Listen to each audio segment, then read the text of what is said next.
Hey guys, Matt and Jesse here, and this is the Dynamic Slav Quick Course. Tell the viewers, Jesse, what are the quick courses that we've been doing?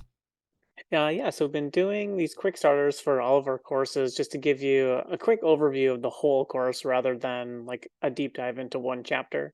So we go over kind of the main line for each, variation, like main variation that we're going to show. So here we're going with the dynamic Slav, and this is the Noteboom variation. And so we'll go into our typical Slav setup: d4, d5, c4, c6. After knight c3, we're going with a triangle variation, and that is the move e6. So we're almost in Noteboom territory. I think Noteboom isn't for a couple moves yet. Is that right? Yeah, so the note boom happens as soon as white plays knight f3. This is kind of the most common setup we get from the Dynamic Slav. We see the c and d pawns up there in both knights, and here we're going to capture on c4. And what I really like about this Dynamic Slav repertoire, it's a more exciting Slav than the traditional main line. So I used to play like a boring Carol Khan for black, and I used to play a boring Slav for black. And once I started playing them more aggressively and dynamically, that's when the results started to get better, got more wins. So that's what we're doing here. We're grabbing the pawn, and we're going to play aggressive. So the most common move here is a4, and that's the line I chose for this variation. And we have 10 whole lines on this in the main course. But the idea with a4 is we want to play b5 and use the b pawn to secure the c pawn. White is trying to slow that down. And we see the a pawn and the knight attacking this square. So what do we have to play here to get b5 in? Yeah, so one thing to note, this is a common idea in the Slav. So after the move a4, there we have this like really juicy b4 square. And so let's prop a bishop up there and just pin this knight and gather a little more control over the b5 square. And this bishop is actually really hard to dislodge. So it's just like a good way to kind of exploit this move after, there's no c pawn to bump us off anyway, or either. So bishop b4 is a way to go. And then after e3, we actually have time to play b5 since this knight is pinned. So we took the pawn with the intention of actually hanging on to it. And this is a very annoying way, a very annoying thing to play against as white, I feel like. Yeah, because white wants to grab that space, and we're the side that's playing more actively so far.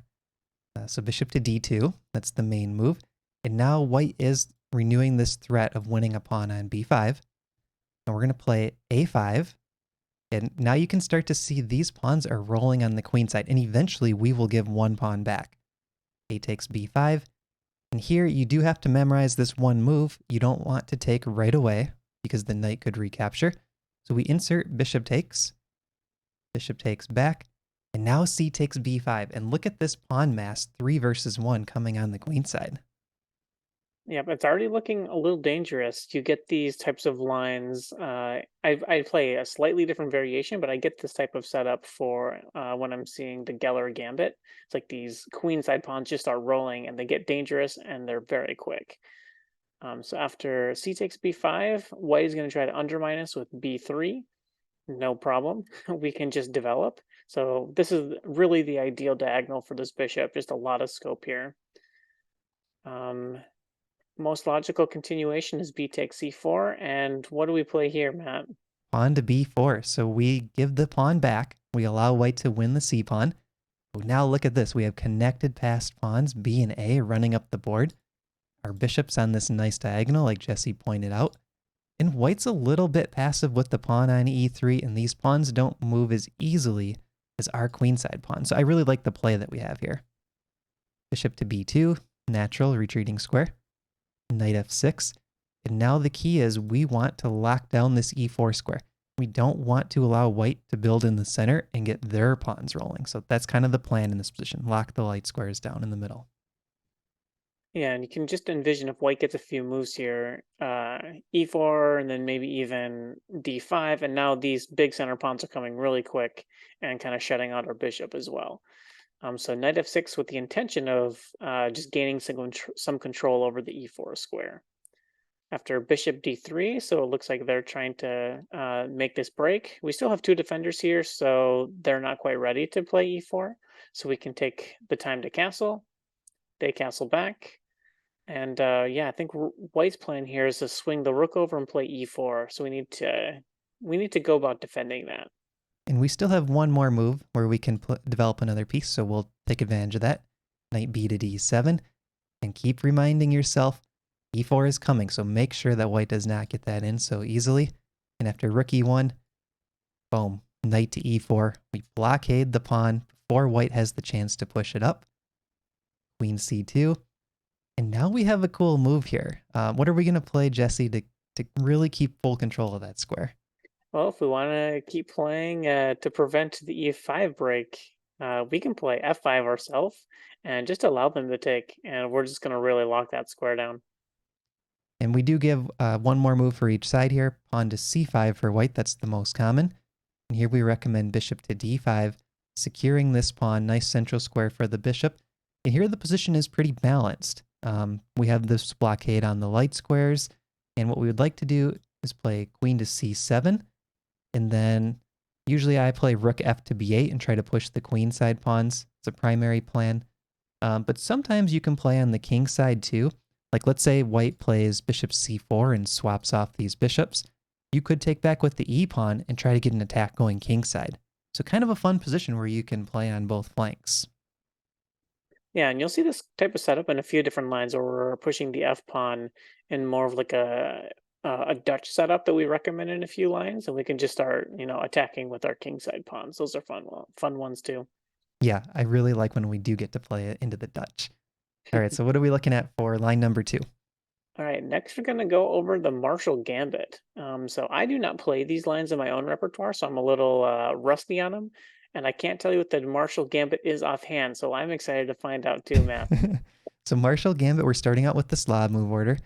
It's when white plays knight to c3, we go into our triangle setup, and white plays the very aggressive pawn to e4. These lines get sharp, but the nice thing about sharp lines is that's what we're playing for. Dynamic Slav, we want the initiative, we want to attack.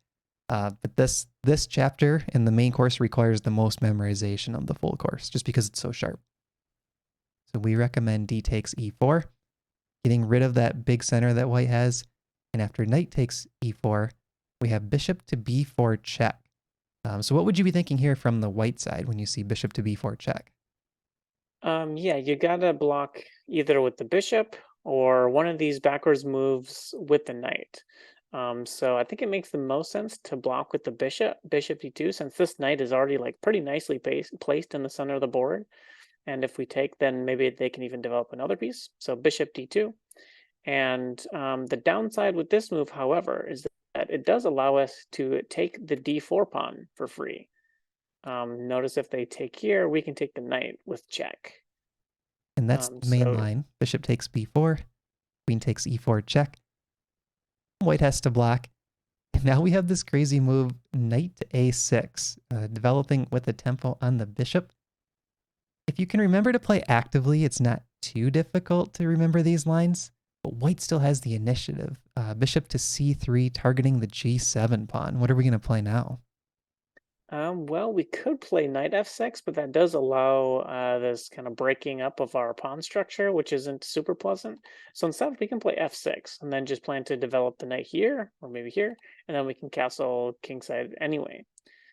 So f6 is kind of a nice move just in general, just to reduce the scope of this bishop as well.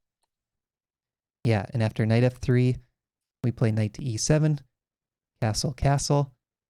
And at this point, the engine says the position is equal. But at club level, and we love looking at statistics at ChessGoals, black is winning 64%, white is winning 32%. And what that means is that white is struggling to prove that there's counterplay or compensation for that pawn when it comes to practice. So maybe Stockfish can figure out how to get full compensation for that pawn. Club level players are not figuring it out. Yeah, and the thing from black side is it's very solid. This is a very solid structure. One weakness we need to tend to here is e6. This is a backwards pawn, and it is blocking in our own bishop. Another imbalance here is white has the bishop pair, and we do not. So we don't really want to open up the position too much. Yeah, those are good points. And I think that's what makes it hard to play for white is there's sort of like three small imbalance advantages that they have, but no one big one to fight against our pawn. So they have the bishop pair, a little bit more activity, and a slight weak pawn on e6. So we do go 2 more moves on this line.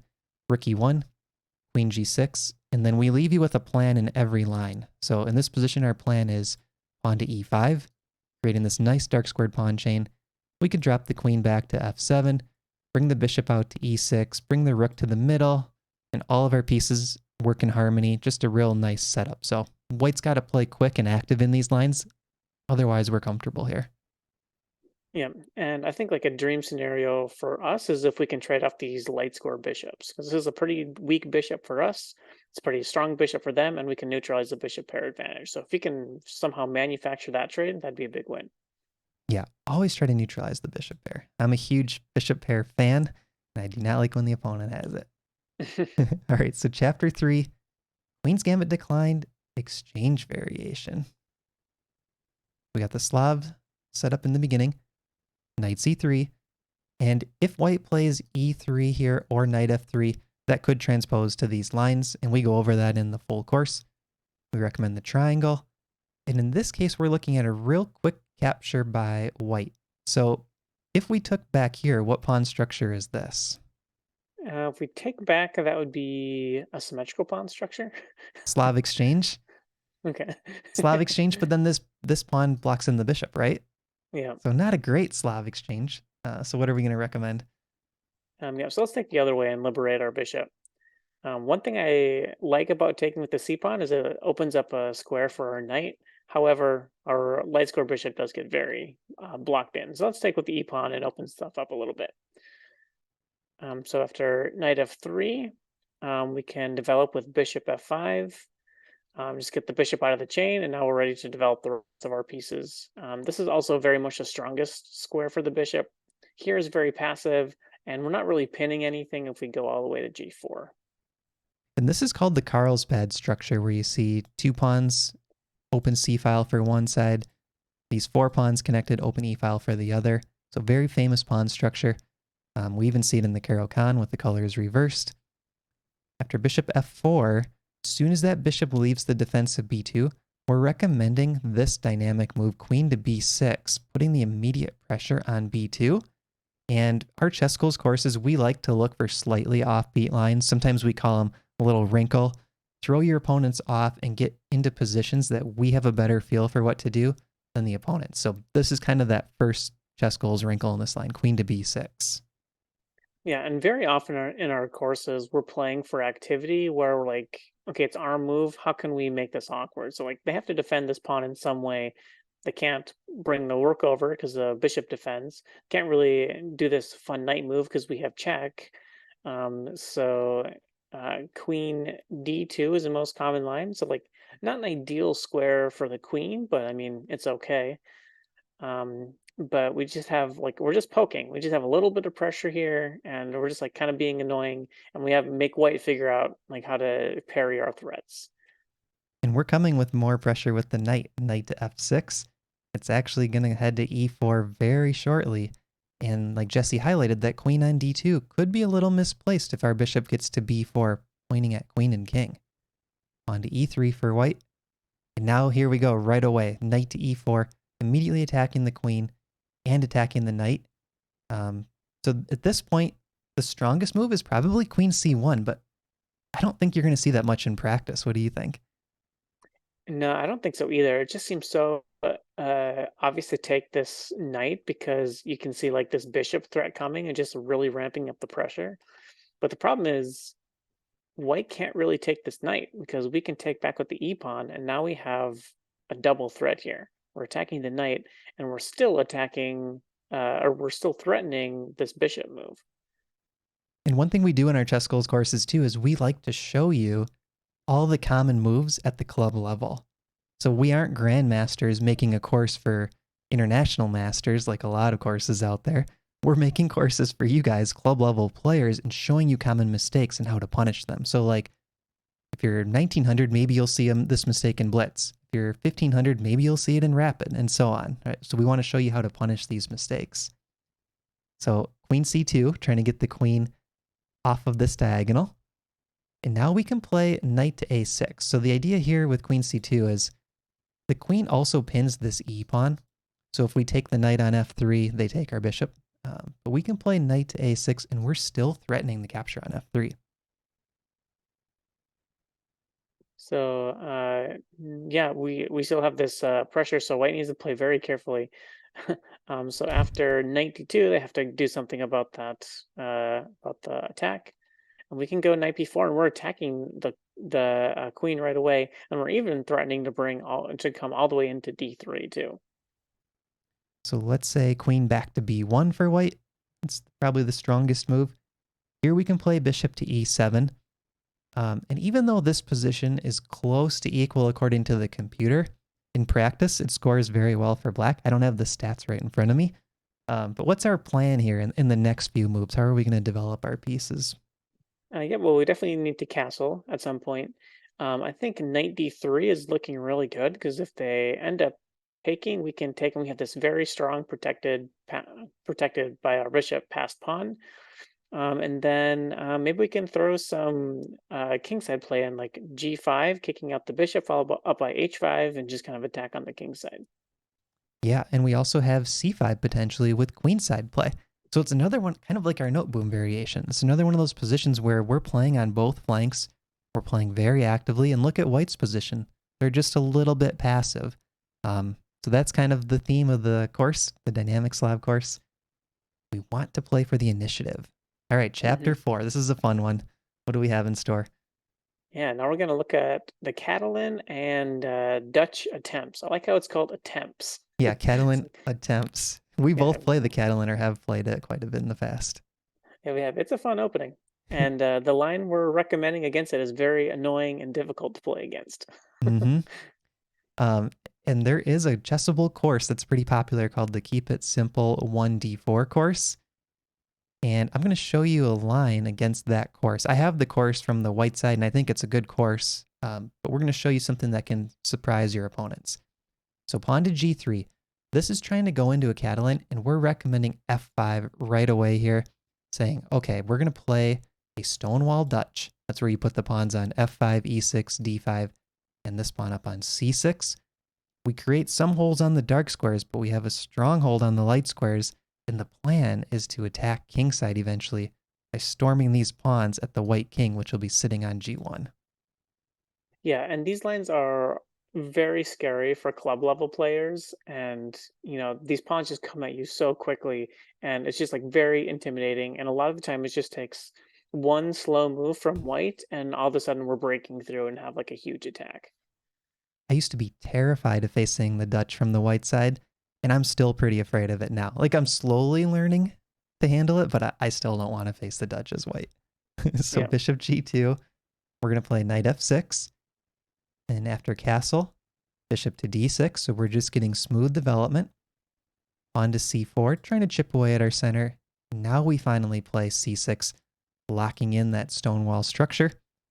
And after knight b to d2, there's a common plan for white in this position. It's pawn to b3, bishop to b2, they tuck the knight back to e1, and then they play f3, e4. So this is just like a standard plan that they can play against the Dutch Stonewall over and over and over. But we have something that we're going to throw at them to kind of take them off their main beaten path and surprise them a bit. All right, so we're going to start by developing knight bd7, and here you can start to see this maneuver, knight d1. This is just like a dead giveaway that they're looking for this type of maneuver. No other logical reason to play knight e1 there. And we are going to start with g5. So what's going on with g5 here? G5, we are going to storm the king as quickly as possible. After knight to d3, this is the keep it simple move order, we're playing h5 right away. We have a very dynamic position here. There's chances for both sides. Both white and black can get a win in this position. Draw is probably unlikely unless it's a perpetual check at some point. So let's show you how this unfolds. Queen c2, and now we play h4. And here we already are starting to build an advantage because look at the rook on h8 pointing at this pawn, the bishop on d6 pointing through this diagonal. We have the knight maybe coming to g4, queen ready to come in eventually. Let's just draw arrows for all the pieces coming in because they're all coming into the attack going after the white king. Yeah, and it's so hard to play a move like Queen C2 here rather than relieving some of this tension or pushing or something to try to fight back. But if they start moving these pawns, it's just more and more weaknesses around their king. And our king is in the middle of the board, but there is nothing. Like, how is white going to get at us? Yeah, and it's another one of those positions where flip this board in your mind and try to think from the white side. What would you play here? It's not easy. We have a very straightforward plan, kingside attack. It's hard to say what white's doing. So here's the move we're showing for white. Pawn to b4, most common reply. Trying to get some queenside counterplay. We have this sneaky move. Queen to e7. She wants to shuffle over to h7, getting on this h file to create an even stronger attack. Yeah, just like keep adding pressure, just slow and steady. And if they push here, we just drop back and it's all the same. There's nothing really to worry about. Should we go over the next few moves? Yeah, so let's say rook to b1. We can take one move here to slow down their pawn. Pawn to a4. And now queen to h7. We are threatening an immediate h takes g3, followed by queen takes h2. So let's say this knight comes to help out. We still take. F pawn takes back. And now here we can play knight to e4. So what we're doing is we're bringing in more pieces to the attack. If we can just deflect this knight soon in a advantageous way, then we can get the queen to come here. But we don't want to play g4 immediately and allow knight h4. So that's kind of the idea. We want to deflect that knight soon. Yeah, so right now we're threatening. Are we threatening g4 in this position? Then knight h4. And then knight takes g3. Yes. So now we're threatening g4. So let's show b5 for white. Takes, g4. We kick this knight. And now it looks like white's doing a good job blocking the h file. But here we can play knight takes g3, h takes g, bishop takes g3. This is very hard for white to escape unless they can play extremely accurate. And we're just threatening queen takes h4 or queen coming all the way down to h2 check. And at this point, there's only one move that holds for white. It's b takes c6. So white's kind of walking a tightrope here to even survive this position. But that's where the line ends. We leave you with a fun attack.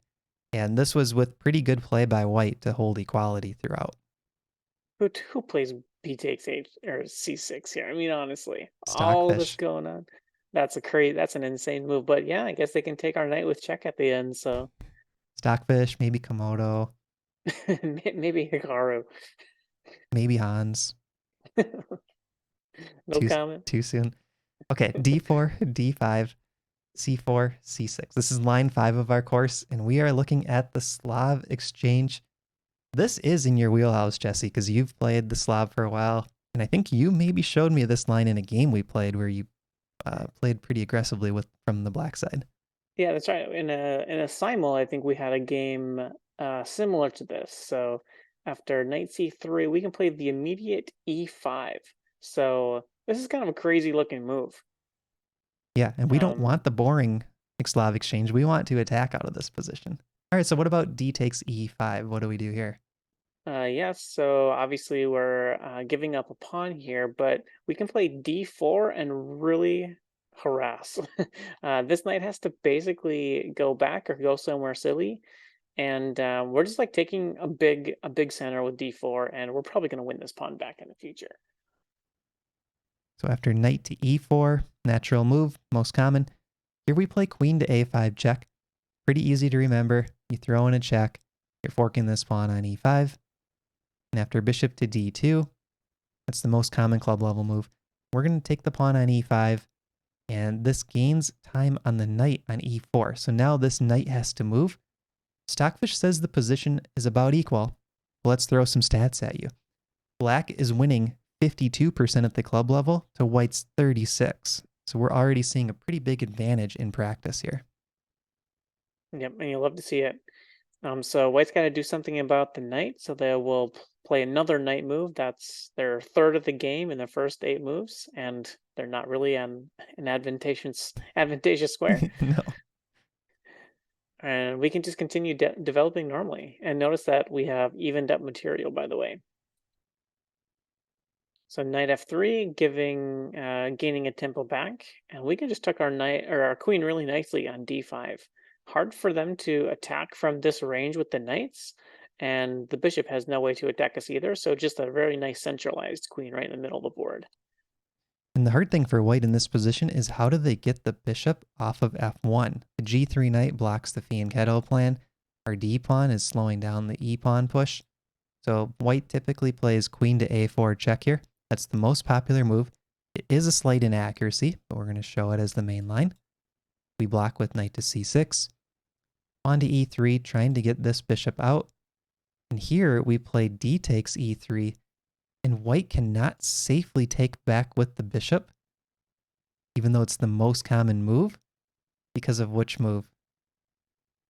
Bishop b4 check, and this is protected by the knight. And so what happens if they play the bishop back here? So if the bishop goes back to d2, this case we have bishop takes d2 back, knight takes d2, and we're going to castle quickly and get this attack coming on the e-file. Okay, we're coming over. Yep. And in the main line, we showed knight to d2, which is actually a little bit of a mistake compared to bishop to d2. And here we can play bishop to g4, cutting off the queenside castling. Oh, nice. All right, so let's look at bishop to e2 now for white. We can take it. Bishop takes e2. And what we're going to do is castle and use the combination of loose white pieces, vulnerable white king to play for our advantage. Knight takes e2. We castle. White queenside castles. And now we have rook a to c8, lining the rook up with the king. So if you do a material count, we're still even. But look at the king safety. Look at the king on c1 compared to our king. And look at how well our pieces are placed. You know what the stockfish eval is here?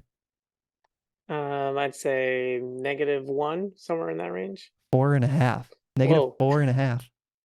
King b1 is met by queen d3 check, picking up the knight. Oh, yeah. Little fork. We're also threatening to maybe take on g2. And if white plays a move like knight to c3, we're going to capture it and damage those pawns in front of the white king. So -4.5. It's a huge advantage. Yeah. All right, let's move on to everyone's favorite opening, the London system. All right, so knight f3, e6, bishop f4, and there's a reason we're playing e6 here instead of c6. It's this very next move. What are we going to recommend? So we're going to go with the immediate bishop d6. I remember we have a line or a game on our YouTube channel where one of our members like learned a line similar to this and like crushed their opponent right off the board. So this is a very different setup against the London that I feel like our opponents aren't going to see very often, and so we can like really hit them with something strange. So let's show the line: bishop d6, bishop g3, and this you're going to see about half the time in your games, right? Yep. And now we have queen to e7. So worst case, this position is just equal. Best case, your opponent falls for a tactic in the next couple moves. One of my favorite things about the ChessGoals community is people will post their miniature wins in our Discord server. And yeah, like Jesse said, we see this happen quite a bit. Okay, so pawn to e3, most common move, and this allows our idea. Bishop takes g3, h-pawn takes back, and queen to b4, checking the king and attacking b2 at the same time. White players fall for this all the time. And this is a bit of a problem. We're going to win a pawn, and we're for sure going to take that pawn. And notice that this normal idea to get the pawn back isn't available because the bishop is still defending our pawn. So after queen takes b2, white is kind of forced just to develop and pretend like they're just gambiting. And this reminds me a little of our Marshall Gambit chapter, where we were up a pawn. White's got to prove the compensation for it, but our position's solid enough that in practice, it's not working out. So that's kind of been a similar case here. Queen a3. It's a prophylactic move. We're just getting ready to retreat the queen right away. We don't want to allow white any kind of funny business trying to trap her. castle. And here we play knight to f6, just developing. Now let's look at the most common move for white, knight to e5, trying to play active. But white also has to be careful. If they trade too many pieces, then we're just up a pawn going into the endgame. Yep, exactly. And this is a pretty nicely developed piece, and I think it makes all the sense in the world to just play knight b to d7 and challenge this knight right away. Um, a logical continuation is f4, so if we take, then they can take back, and now we have to move the knight, and it's kind of bearing down on our f pawn. So we don't want to allow anything too easy. And instead, we can play c5 and just kind of undermine the center now that this is supported by the knight as well as our queen. So we're almost out of the woods. Queen to c1, most common move. The problem is white doesn't really have anything great to do here. And after queen c1, we're just going to take, and we can play king to e7. And at this point, white doesn't have any compensation for the pawn. We're looking to play moves like pawn to c4, kicking this bishop, move the knight, play f6, kicking this knight, and we're going to convert the pawn up endgame here. Yeah, and look at the difference in pawn structure quality. I mean, white is okay here, but they have doubled pawns and just kind of like all over the place. Our structure is so solid, and we have all our pawns, so that's nice too. I just realized people are going to wonder, why did white do the queen trade there? The reason why is we're undermining white's center. This pawn is about to become a big weakness, and our queen can help attack it. There's no dark square bishop for white, so that's why the most common move, I think, is queen to c1. White feels that they're the ones getting attacked here. Yep, and defending the pawn isn't available because the queen just takes, so... That's right. Okay, so now let's go to chapter 7 from the course. This is the Queen's Pawn game, other systems as we call it. So it's not the London, it's kind of more sidelines. And we're going to look at what's called the Chigorin variation, where white puts the knight on c3. This is kind of trendy because you'll see a lot of players that play the Jobava London and stuff like that. This is the setup. So we're going to show you what to do against this knight c3, bishop f4 combo. Yep, and these are some of my favorite chapters in our courses, where it's just kind of like, okay, throw all the stuff that doesn't fit together in a chapter, and like, here's a bunch of different systems. Good ones to review before tournaments. So this is a standard Jobava London setup. White's main idea wants to come here, but obviously that's not available. So we can play queen b6 and just immediately start poking at these pawns. So we saw a move similar to this in an earlier chapter, and we like to keep similar themes kind of throughout all of our chapters. So targeting b2 once again. Here, rook b1 is available, so it makes sense for them to play that. And we can play this, again, kind of annoying move, bishop f5, pinning this pawn, and this pawn really does want to be on c4. Yeah, and so usually when the knight's on c3, the whole purpose is to play e4, but we're preventing that. Pawn to e3 by white, pawn to e6, and look what we ended up getting. Triangle structure with our bishop outside the pawn chain. Bishop to d3, most common move. Here we're going to trade off our lousy bishop. So it's not actually that bad of a bishop, but it's the one that's on the same color as our pawns. This is our better bishop on f8. So sure, we'll swap that off. We'll play knight f6. And long term, we would like to play for this bishop imbalance. Good bishop against bad bishop. Yeah, we're happy because all of our pawns are on light squares, and black's pawns are on dark squares. So it gives us something to attack and also kind of move throughout our position a lot easier. So knight f3, copying us, and we can continue developing. Knight b to d7, white can castle, and here we're going to make a very standard Slav type of move, and that is c5, just kind of breaking.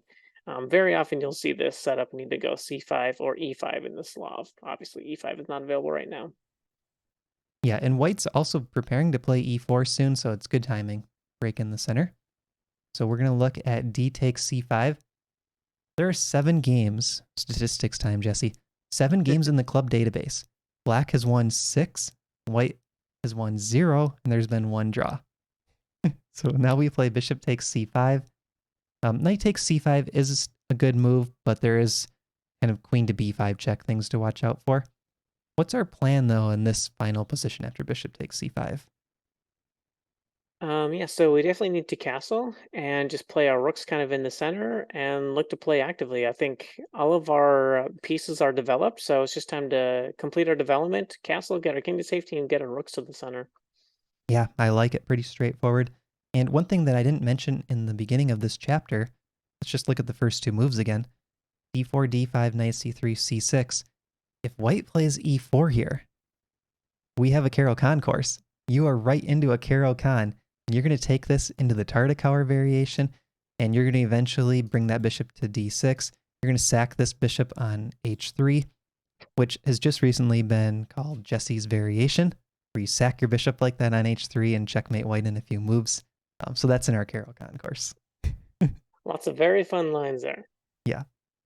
Moving on to chapter 8, we're looking at one knight F3 for white. Are you ready for this one? I'm ready. D5, keeping consistent. G3. And this is called the King's Indian attack now. White wants to put the bishop on G2. It's like the King's Indian defense, but with the colors reversed. So here we're going to play C6. Just keep consistent with our repertoire. Kind of go for this triangle structure. One thing we like to do when we have the option is we're going to take the bishop outside of the pawn chain, this guy, before we play E6. Yeah, and this is a simple setup. Like white is for sure going to put the bishop here, and we're just kind of lining up some pawns to like kind of curb their the scope of that bishop. So after c6, guess what? Bishop g2, and we can play bishop g4. I always am right on the bubble between g4 and f5 here. I kind of like g4 because it allows us to trade off this weak bishop and maybe play against a weak bishop in the long run. But both moves are totally fine. So if white castles here, most common move, we're recommending knight to d7. And this prepares an eventual e5 pawn push. After d3, we recommend knight f6, knight d2, and now pawn to e5. So we're claiming this advantage in the center. So think back, dynamic play, dynamic course. And what we want to do, like Jesse mentioned earlier, is we want to make that g2 bishop a lousy piece, blocked in by white's own pawn on e4. So usually in the King's Indian attack, that's the plan for white, play e4, and we want to lock in that bishop with our pawn being on e5, blocking the e4 pawn. And that is what white goes for next, e4. And we are going to play a simple system here, d takes e4. So it kind of seems backwards that we just talked about how we want to block this bishop in, but white is going to eventually have to take back with the pawn here anyway, so it still does lock up the e file and the scope for the bishop. So d takes right away. No need to do anything too fancy here, just bishop e7, and it really looks like black has pretty much equalized in this position. Do we have stats in this position by chance, Matt? We might have a few handy. Yeah, black wins 48% here in the club database. White wins 42%. And it's funny, like usually we have a more overwhelming advantage from the black side. So white's doing pretty well here. Only down 6% to us. This is as good as it gets for white. Yeah, this is all they can hope for.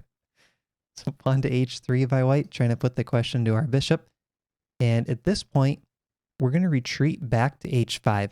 And this is one of the reasons why we did that trade. So you remember the pawns here on d3 and d5 we took, white took back? There were kind of two reasons for that trade. One is when you picture the pawns here, we didn't want to allow white to capture our pawn, because then when we take back, that would leave the g2 bishop opened up. The second reason, though, is we want to use this pawn on e4 as a target. So now when our bishop is kicked back to h5, we're actually ready to drop him back to g6, applying pressure to the pawn on e4 long term. Yeah, I like it. It seems like very intuitive just to chop here and play against a weak bishop, but this is like a little more active and annoying, and we always go for the more active and annoying lines, it seems like. Yes, we do. All right, queen e2, so just adding a little more defense to this pawn, but leaving himself in a pin, by the way. We can castle. Then after g4, we're going to obviously retreat once more. Knight h4, so it looks like they are going to win our bishop here, but that's okay, right? Yep, we're okay with that because the position's pretty locked up and there are still 7 pawns each. So with 7 pawns on the board, usually the knights and the bishops are about equal. So here we're going to allow that trade. Knight to c5, applying extra pressure to this pawn on e4. And at this point, white plays knight to f5, most common move. And I note here in the text, knight takes g6 is actually an inaccuracy. The bishop pair doesn't help white because the g2 bishop is so lousy. So knight f5, main move. Yeah, kudos for finding that move. Attacking our good bishop. I guess both of our bishops are pretty good here. Um, Queen c7. Is there any thought of just taking this knight right here with our light square bishop? We could, but I don't want to open up the g2 bishop if e takes back. But it's something where we can keep that in mind if it's going to be useful later. Yeah, agreed with you. Queen c7. Just kind of developing our queen and connecting our rooks. Rook e1, knight e6. And what's the plan going forward from here? So what we'd like to do is put our bishop on c5, which targets this f-pawn on a nice diagonal. We want to move both rooks to the center. Rook f to e8, rook a to d8. We could tuck the dark square bishop back to f8 potentially, if it's getting kicked over on the queen side. And then we would like to play pawn to h5 and finally chip away at these weak white pawns, these overextended white pawns.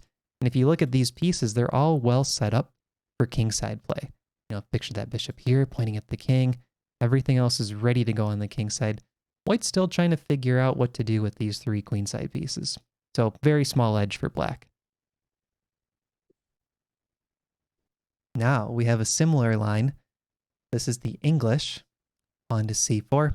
So there, when I say similar, there's a lot of transpositions here between the Reti and the English. Like if white plays knight f3 here, for example, or they start knight f3 and later play c4. What we're going to do is start with c6. The reason for this is we want to get into our standard line with d5, still allow kind of the Slav Exchange chapter transpositions. Also, we're ready for the Caro-Kann. So a lot of our ChessGoals members started out with the Caro-Kann course and then moved on to the dynamic Slav. The idea here is if white plays pawn to e4, you get a Caro-Kann Panov attack or accelerated Panov attack. So we're ready for that transposition as well. So pawn to c6 is our recommendation. Yeah, but this is a really good course to pair with the Caro-Kann because we have so many similar pawn structures. Like a lot of time we'll have these two pawns in both courses. So if you want like a full repertoire, you can get Caro-Kann and the Noteboom or the Slav. dynamic Slavic. Yep. So those will go together really nicely. It's like a nice wine and cheese, nice pairing. Yes. Anyway, so knight c3, and we'll go d5, c takes, and we are in what is this, like an exchange English? Yeah, it's almost a Slav exchange. So we've mentioned different transpositions in the text. D4, for example, would transpose into exchange Slav. But here we're going to look at what happens if white tries to stay out of those other chapters and goes with a more traditional English Reti approach. Now we can play D4 ourselves. White didn't put the pawn there. We're grabbing that space right away and we're playing for the initiative. Knight to E4, most common move. The strongest move here, Jesse, is knight back to B1. But who's going to play that? I don't think anybody. Yeah, you can't admit defeat on move 4 like that. No way. No. All right, so now we're recommending pawn to F5. And that gets an exclamation point because this knight is actually low on squares on E4. He went to the natural square. He's low on squares, and we're going to build a significant advantage after this move. Yeah, I'm looking at the only moves are these two squares as far as I can see. And either way, we're just going to play E5 and attack that knight. And look at that pawn structure. So let's give him this one, knight G5 and E5. Now attacking the knight. You can ask for the stats. Yeah, what are the stats, Matt? Black is winning 71% to white's 22%. Okay, go ahead. Oh man, 3-1. Um, I saw the hand go up and I was like, oh no, did I do something wrong? Okay, so D3, defending the knight, and we can just play H6 and just continue to harass this knight. So you can see why it was much better to go back and then white can just develop and be happy. But now they got to like guard this knight this whole time. Meanwhile, we're making actual useful, aggressive, and good space grabbing moves. And that's going to be our last pawn move for a little bit. So we've done a lot of pawn moves. Now we're ready to develop the pieces. Knight goes back to F3. Here we go, knight c6. This is a 2-pawn stockfish advantage already, and we're going to just keep developing naturally and play for e4. So let's say bishop to g2, knight f6. This knight needs to go somewhere, so knight h3. Here, g5 is actually a good move, but I told you we're going to take a little break on those pawn moves, so bishop to d6 is our recommendation. G5 looks so fun. Yeah, it kind of does. Uh, yeah, so it's important to note that we're not immediately going for this e4 move. I think it just like liberates White's position a little too much after moving back. So let's take some time to develop, get our king to safety, and then we can try to break up in the center. So we'll both castle, and this is where we're going to leave the line. But general plan here is bishop e6, this g5 move we're talking about, poisoning this immediate fork. Then we got to put our queen somewhere active, maybe queen b6, connect the rooks, kind of get our other rooks in the middle, and just enjoy this nice big center. And when the timing is right, we'll push e4. I think that's a really good point about don't rush into e4. Just get everything developed. White doesn't have a lot they're doing while they're waiting to see e4. All right, one more chapter. The odds and ends, the miscellaneous chapter. The new name we just thought of. Junk drawer. Junk drawer chapter. Okay. Everyone's got a junk drawer in their house. Yes. So for this chapter, we're gonna look at the Nimzo-Larsen attack, 1b3. I think it's the most popular line from that chapter. That's why I decided to choose it. We're gonna stay consistent, pawn to d5, kind of going for a Slav type setup. If you already have an e5 setup though, that's something where you could just stick to your guns and play e5. That's fine. Bishop b2. And now we're gonna play bishop f5, and we're kind of going for that London again. Bishop outside the pawn chain with e6 and c6 coming up next. Yep, so this is a nice solid setup.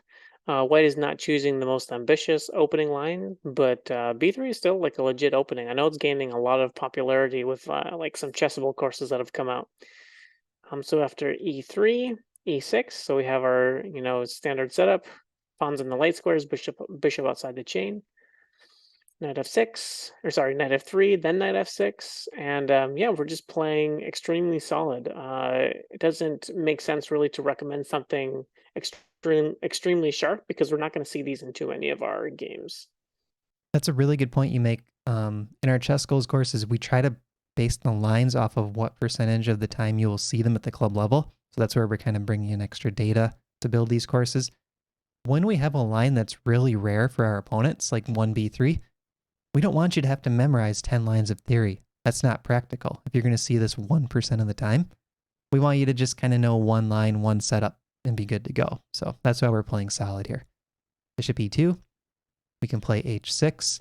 The idea here is if knight h4 comes out to attack our bishop, he can tuck away on h7. Castle. Bishop to d6. Really doing nothing special and kind of playing with just standard moves. So what's the most common here for white?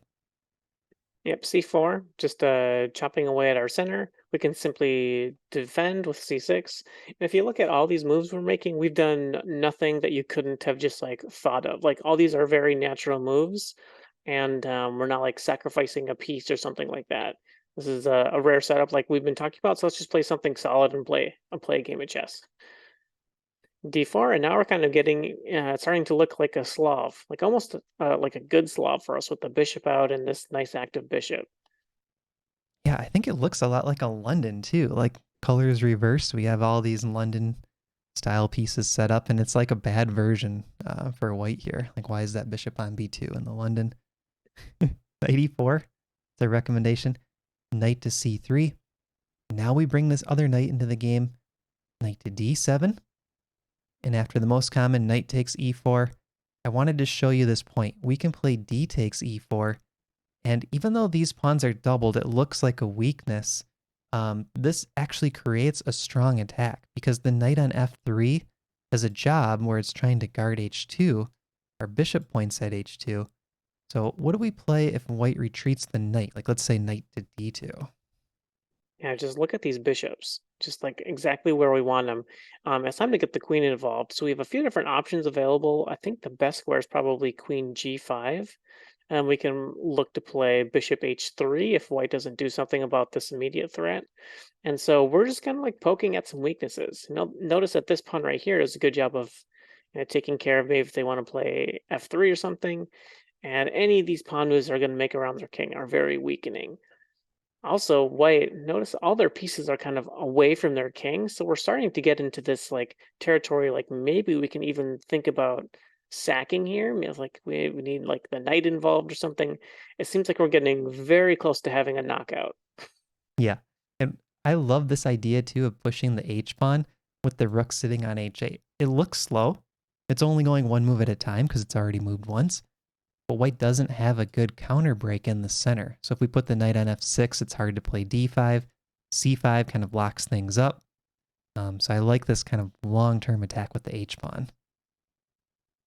All right, so that concludes the 10 lines from our Dynamic Slav Quick Start course. So we have a full course on the Caro-Kann opening. We have a Dynamic Slav full course. You can bundle those two courses for a pretty big savings.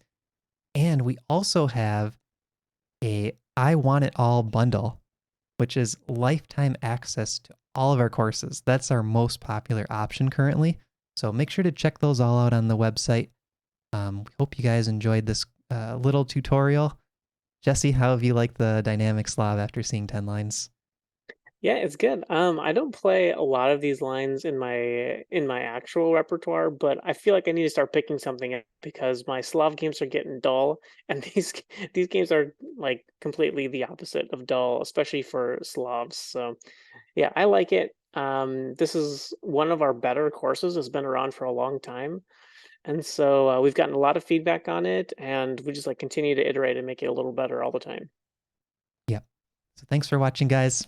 Have a good day.